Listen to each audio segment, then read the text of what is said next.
What's up, fellow queens? It's your boy Isadora. Today we're getting back into my favorite book in the world. Interview with a Vampire. So this is Fart Notes, the show where we take this book very seriously. I'm a real intellectual to real intellectual, alright? I think this is like part 3 or 4 or whatever. If you're just into like listening to shit about Interview with a Vampire, you like talking about Anne Rice, you like the gothic, you like the dark, you like freaky shit, you want to talk about it, like, comment, subscribe, let's go into it. So pretty much last section. Now, Interview with a Vampire is not split up into like a traditional chapter kind of vibe. It's like part 1, and part 1 is fat as shit. Same. That's why I love it. So we're just going by the page breaks. So we're still in part 1. Lestat has just effectively baby trapped Louis with Claudia. This is gonna be a short little section today. We're getting into like Claudia's newborn vampire early years.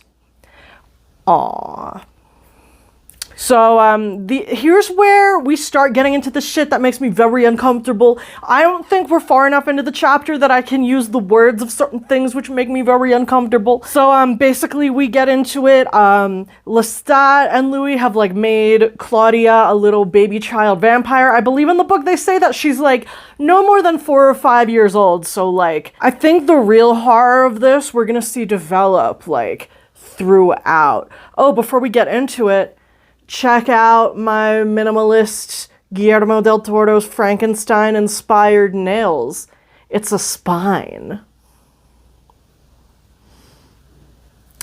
Anyway, so of course, you know, the vampire and the boy doing their little interview. The boy takes out a new cassette and the boy goes, "He did this to the little girl just to keep you with him, right?" And in my notes, I'm just like, yes, the classic baby trap, of course. And Louis is like, "No, I don't think he really did it to keep me with him. Like, I think he just is the kind of dumbass who doesn't even know what the fuck he's doing. But he did want me to remain, but it's not for emotional reasons, because we're men and emotions are gay. He did indeed want me to remain. He lived with me in a way he could never have lived alone. And as I've told you, I was careful never to sign any property over to him, which maddened him. That he could not persuade me to do." The vampire laughed suddenly. "Look at all the other things he persuaded me to do. How strange. He could persuade me to kill a child, but not to part with my money." And in my notes, I'm just like, Louis sucks. So it's very interesting. We actually see, so I think through his character, we actually kind of explore how like the real ultimate power in the world is that of capitalism, which comes before like money as men have created and use it. How like that comes before like divinity, God, the devil. Like you have these immortal evil creatures. So far as Anne Rice has written them, they don't really seem to have like the cool vampire powers, but like they do have the powers of immortality. And even before all of that, money comes first. Like, and we see with Louis as well, a big thing, like people can persuade him to do almost anything, but his brother could not persuade him to like part with his property to fund his like godly endeavors, and Lestat cannot convince him to part with his money either. So I'm just like, it's super interesting, like how like money and class and ideas of like power, poverty, and wealth kind of all underline like all of these relationships, even when it comes to like the damned and the divine and whatnot. Like money's still number one. Then we get into finally the boy doing some real ass journalism, which in my notes I say 10-10 journalism, no, 10-10 journalism, baby girl. And he's like, "You speak of Lestat as if he were dead. You say Lestat was this or that. Is he dead?" asked the boy. 10-10 fucking journalism. I know what journalism is, like, obviously. So then we get into the next page where something I really noticed with an Interview with a Vampire. I don't know if Anne Rice did this on purpose or not. There is so much like a good pace of the unfolding of the chisme to like keep you hooked. So it's like whether you necessarily like these characters or not, which again, I think you can tell by reading this, like I'm kind of Louis de Pointillac's #1 op. Like I don't get it.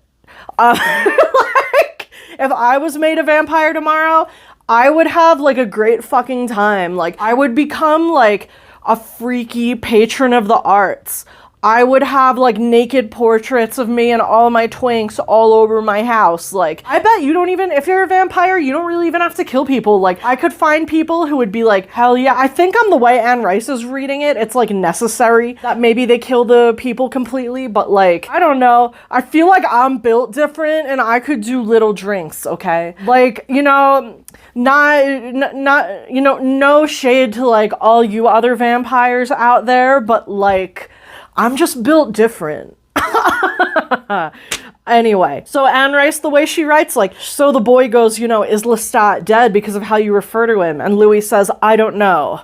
I think perhaps he is, but I'll come to that. Like, there's so many, like, there's like foreshadowing and little tidbits sprinkled throughout the book that like really keep you guessing and like make you wonder, like, you know, it like sucks you into the world. It makes you curious. It makes you like want to fucking know. You know what I'm saying? So like, I really appreciate that. Like, it's just very clever. It's very fascinating. So then Louis gets down to it and he's like, I rather think that he ushered Claudia into vampirism for revenge.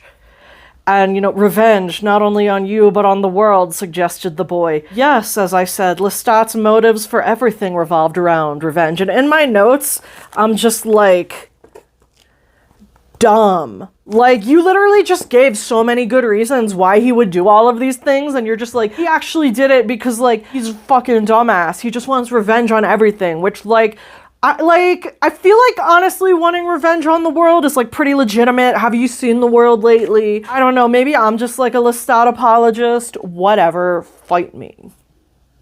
You won't. Come over here. You won't. I own the night.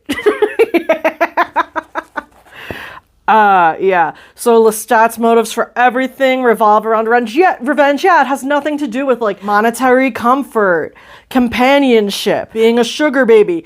Lestat has straight up like baby trapped a rich old man. Lestat is like rap song goals, you know, have a baby by me, baby, be a millionaire. Like, yeah, but he's just doing it for revenge. Like, Lestat wants pure velvet. He wants gemstones, okay? He wants matching sets. Like, I think he would like this. Like, look, these earrings are like, they're made out of wood, and they're like a Victorian, like, mansion window type vibe with a moon in them. Like, Lestat baby trapped you so he could keep buying rocks, okay?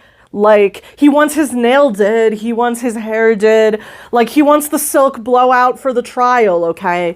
Like, whatever. Anyway, so then one thing I really appreciate that Anne Rice does is like she'll break up the interview with these little interactions between Louis and the boy, which kind of add like fear, like an erotic tension, like a tension between life and death. So like the boy is trying to actually like look into Lestat's past, right? Again, 1010 journalism. And he's like, does his desire for revenge on life itself, does it begin with his father, with the school? And Louis like, no, I don't know. I doubt it. He just sucks. 010 journalism. Louis. So then they're talking and boy's like, please go on, it's only 10 o'clock. And the boy shows the vampire his watch, which is kind of cute. Like, do you think this like immortal being has the same concepts of time as you? Anyway, you know, the vampire looked at the watch and then he smiled at the boy. The boy's face changed. It went blank as if from some sort of shock. Are you still afraid of me? Asked the vampire. The boy said nothing, but he shrank slightly from the edge of the table. His body elongated, his feet moved out over the bare boards and then contracted. I should think you'd be very foolish if you weren't, said the vampire. But don't be. Shall we go on? Like, that's kind of hot. I hope they bang it out. Yeah, then we kind of just get into like how Louis can't begin to understand Claudia. He's like, she was simply unlike Lestat and me to such an extent I couldn't comprehend her. For little child she was, but also fierce killer, now capable of the ruthless pursuit of blood with all a child's demanding. Love that. And Lestat apparently will like threaten Louis with like danger to her to like keep Louis around and make him feel like he needs to protect Claudia from Lestat, but he's only deeply sweet to Claudia herself, which is like such a terrible dynamic. Like Lestat's a huge asshole for that. You make this, so like, yeah, like Lestat pretty much made Claudia to baby trap Louis and keep him like emotionally invested in like the dynamic and the relationship and like remain access to his money. Then we get to this I just have like, I want to read this to you. This is truly like peak gothic. Like, stunning. So Louis says, the plague raged in the city then, as I've indicated, and he took her to the stinking cemeteries where the yellow fever and plague victims lay in heaps while the sounds of shovels never ceased, all through the day and night. This is death, Lestat told Claudia, pointing to the decaying corpse of a woman, which we cannot suffer. Our bodies will always stay as they are, fresh and alive, but we must never hesitate to bring death, because it is how we live. And Claudia gazed on this with inscrutable liquid eyes. Delicious gothic imagery, like real. So then we get this like really beautiful passage where Louis talks about how he begins killing humans again in greater numbers and like how it like soothes some pain in him, which had been constant in the dark, still nights on Pointe de Lac. And like, he's just like kind of, it's very beautiful, like, because we're talking about a big time of like growth in the history of New Orleans. So like all these new people are coming to the city and it's pulsing with life, different people from around the world. There's free black people in New Orleans, which is I believe like one of the only parts of the American South where like there was actually like free people, there was slaves, all kinds of immigrants from all over the world. Like it was Spanish, then it was French, like now it's American. There's like a lot fucking going on. And like he's just talking about kind of like seeing this like revolving door of strangers and like feeding off of the growth and the life of this like teeming city. And it's gorgeous, rock hard, genuinely. Yeah, then we kind of get like more deep into the relationship. They're living in one of Louis' new Spanish townhouses in the city center. They're filling it with like all of the delightful and beautiful things that like wealth can afford. Claudia found it wondrous with the quiet awe of an unspoiled child and marveled when Lestat hired a painter to make the walls of her room a magical forest of unicorns and golden birds and laden fruit trees over sparkling streams. So like I think we've kind of left the phase now that Lestat is like confident that Louis will stay. He's kind of lavishing gifts on Claudia too, and like there's a little bit in this passage about how they kind of use her as like a doll to dress her up and like make her look beautiful. Louis, we kind of get into these like incestuous undertones that I really don't appreciate. Just like kind of like appreciating the like aesthetic value of her and like wanting her, but I don't know, it's just the idea of like you transform this child into like an immortal creature and you're like treating her like a lifeless doll.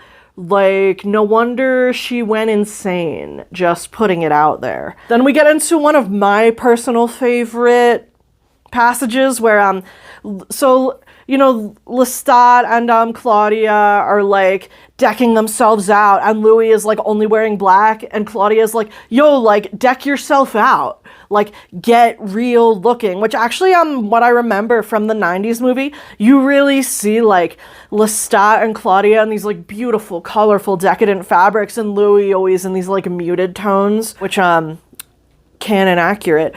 But, so this is my favorite, so Lestat thought the best color at all times for vampires was black, possibly the only aesthetic principle he steadfastly maintained, but he wasn't opposed to anything which smacked of style and excess. As a bitch wearing like a full black set today, who has like a giant gem thumb, appreciate the Lestat style. Like, I believe in a later books, he's like, I believe I am a goth. And I'm like, I believe you too, baby girl. Like, be yourself. So then we get into them, like Lestat, Louis, and Claudia, like enjoying the opera together. Then it's like, Louis is surprised. You know, Lestat having a passion for Shakespeare, which surprised me. I believe Lestat literally quoted Hamlet in an earlier passage when he kills a guy. He says, good night, sweet prince, and here's your $50. Initially in Hamlet, that would have been, good night, sweet prince, and may a flight of angels sing thee to thy rest. I'm doing this off the dome. I also have a passion for Shakespeare. When I was a kid, I played like Juliet in like a summer theater camp thing, and I got to give her like speech. Do I remember it? It's like, hark, what light through yonder... No, that's what Romeo says. He says, hark, and what light through yonder window breaks. It is the east and Juliet is the sun. I wasn't Romeo, but... Oh yeah, like, you know how in the TV show Lestat is like he's like kind of mocking like Armand and Louis' relationships, and he's like, he's not like Romeo, he's like barely a Balthazar. That comes from like Romeo and Juliet. But yeah, just like Louis constantly being like surprised that Lestat can read and like holds on to any kind of intelligence. Like, I mean, you can have a taste for like finer aesthetics and have no inherent like intellectual like thought process. But in general, there is a lot of like intelligence that goes into even like balancing the pictures in a room, balancing an outfit. Like, why do you look the way you look? Why do you dress the way you dress? I tend to favor things that combine like masculine and feminine. I like bright pops of color. I like big fucking rocks. This is an amber that I bought in the mountains in Mexico, and it's like the size of a child, you know? So I don't know. Anyway, I respect Lestat's inner intellectual life, and I'm tired of this slander. Anyway, so Lestat had a passion for Shakespeare. I couldn't believe he could fucking read. Yeah. Though he often dozed through the operas and woke just in time to invite some lovely lady to midnight supper, where he would use all his skill to make her love him totally, then dispatch her violently to heaven or hell, and come home with her diamond ring to give to Claudia. Yeah, just in my notes, I'm like, wow, bro can read. We already had a Hamlet quote in here. Like, maybe Louis didn't know that "Good night, sweet prince" is a Hamlet quote. Maybe he can't read. Yeah, then we get into Louis, so he's like, oh, Claudia was a perfect doll. I loved cuddling her. I loved looking at her. I loved caring for her. Then we get into him, and then strange things began to happen. For though Claudia said little and was the chubby, round-fingered child still, I'd find her tucked in the arm of my chair reading the work of Aristotle, or Boethius. I can't read. Is it Boethius? Boethius? Literally fucking illiterate. Anyway, or a new novel just come over the Atlantic, or pecking out the music of Mozart we'd only heard the night before with an infallible ear, and a concentration that made her ghostly as she sat there, hour after hour, discovering the music, the melody, then the bass, and finally bringing it together. Claudia was a mystery. It was not possible to know what she knew or did not know. Then we get into his descriptions of Claudia killing, which I gotta read for you, okay? And to watch her kill was chilling. She would sit alone in the dark square, waiting for the kindly gentleman or woman to find her, her eyes more mindless than I had ever seen Lestat's. Like a child numbed with fright, she would whisper her plea for help to her gentle, admiring patrons. As they carried her out of the square, her arms would fix about their necks, her tongue between her teeth, her vision glazed with consuming hunger. They found death fast in those first years, for she learned to play with them, to lead them to the doll shop or the cafe, where... Okay, so there's actually a mistake in this text, I think, which is why it's throwing me off. So they found death fast in those first years, before she learned to play with them, to lead them to the doll shop or the cafe, where he gave her that, that should be a they and not a he. Oh shit. Do anybody else love when they find like a mistake in like a published novel? It makes me feel more confident to self-publish my own unedited garbage. Like, don't get me, I'm not on Anne Rice's level. Nothing I could write would ever be this good. But like, this is on like edition 95 and nobody caught that. Anyway, only to lead them to the doll shop where... Can you see what kind of shit I'm on? Yeah. Ha! I did it! I win book. Anyway, where they gave her steaming cups of chocolate or tea to ruddy her pale cheeks, cups she pushed away, waiting as if feasting silently on their terrible kindness. Ooh, hell yeah, brother. Yeah, that's just like the scariest shit ever. Then we get into like, my notes are just like the incest bruh. Like, Louis talks about them like laying together, their eyelashes touching, their lips touching. He refers to themselves as like father and daughter, lover and lover. I'm just like,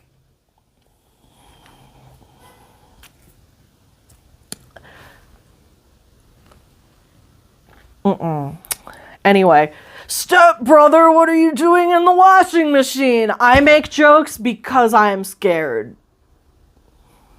Anyway, then, you know, we get years past this way, years and years and years. And, like, he's like, it never occurred to me that, like, so it's kind of interesting, because, like, I just saw GDT's Frankenstein, and Victor's like, it never occurred to me what would pass after creation. So, like, we talk about how, like, Louis and Claudia share all these, like, intellectual pursuits.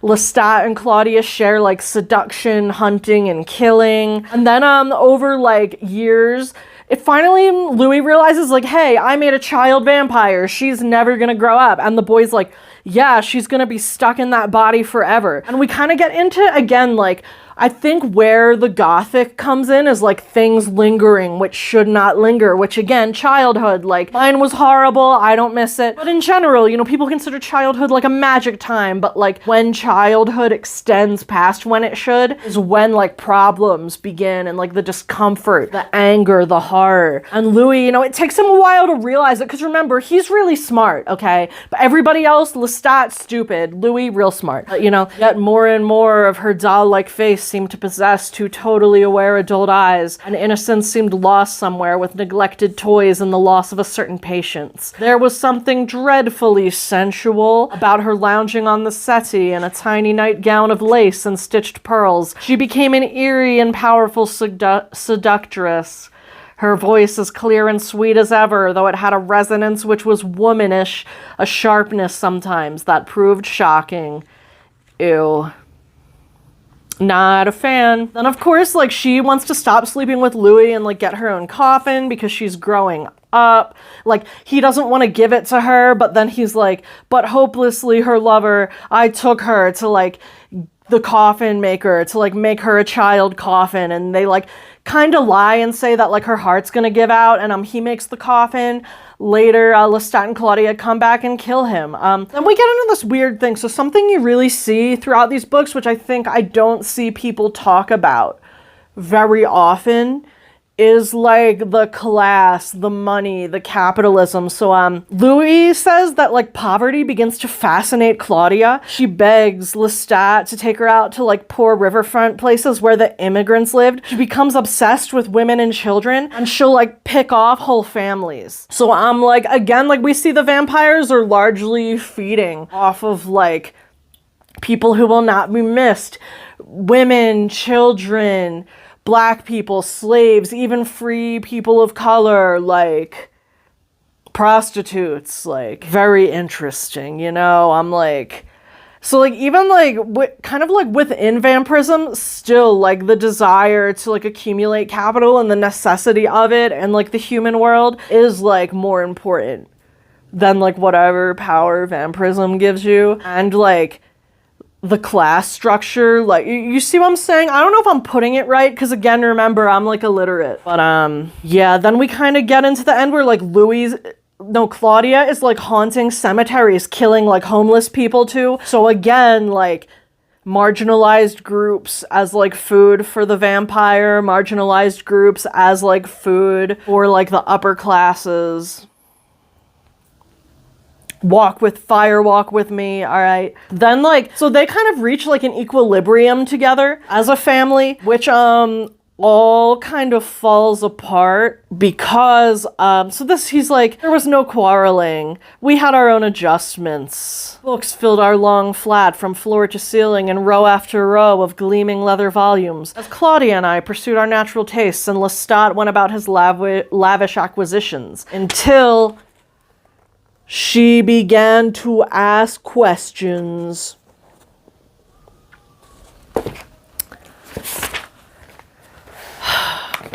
And yeah, I don't know where my bookmark went, but yeah, that's the end of that fucking part. We'll get back into this soon. Hope you enjoyed the video. Remember to like, comment, subscribe if you're a fart notes bitch, you know what I'm saying? And I gotta go disappear into the woods now. Bye.